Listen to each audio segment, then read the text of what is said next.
a vampire should take care of. At the point when we last left off with Reginald the Vampire, the central protagonist hadn't surrendered to the siphoning veins surrounding him. Reginald, Jacob Batalon, presently can't seem to take care of her marvelousness. He's exceptionally ravenous and extremely lost, despite the fact that he can take care of without killing. Exacerbating the situation is the way that Sarah M. Hain is at his condo searching for replies, getting from the debut's cliffhanger. Sarah needs reality with regards to why Reg cancelled their date, and obviously she responds the sentiments he has for her. Reg can't deal with his teeth, so he withdraws to the restroom.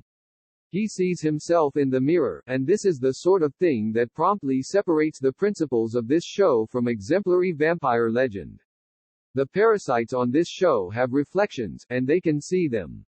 However, Reg began to tell Sarah, through the entryway, that the powers of Providence were lopsided for them. Seeing himself makes him think in an unexpected way. He chooses to put it all on the line, and to come clean with her.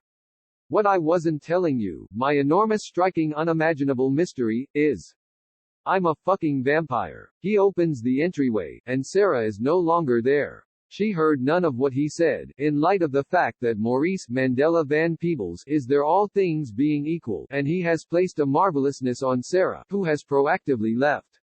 He didn't simply wipe the uncover, as he says, I went somewhat more profound than that. This is setting up a significant storyline for Sarah. Maurice couldn't care less about Sarah's storyline, however he thinks often about Reg at long last taking care of. What's the other option? Some truly badly arranged will begin to occur, Maurice says. He can't assist Reg with figuring out how to take care of or figuring out how to marvelousness. Custom is significant, and he adds, there comes when child birds have to leave the home, regardless of whether they need a little push. I'm not a child bird, Reg says. It's one commented, however he needs to spend this episode demonstrating it. At the slushy shack, Reg gets a verbal blistering, and a slap from Ashley, Marguerite Hannah, in light of the fact that his disposition sucks more than his teeth. Sarah strolls in scarcely recollecting that anything, including the area of the slushy shack itself. Maurice genuinely wrecked her psyche. He thusly gets screwed up by Eric, the sibling of Isaac, the vamp he marked in the debut. His speed, and his mouth, receive him in return. A piece later, Maurice goes to a wall to place in a solicitation for Heavenly Messenger's blood. Reg goes to Maurice's home for help, demanding that he's not a child bird.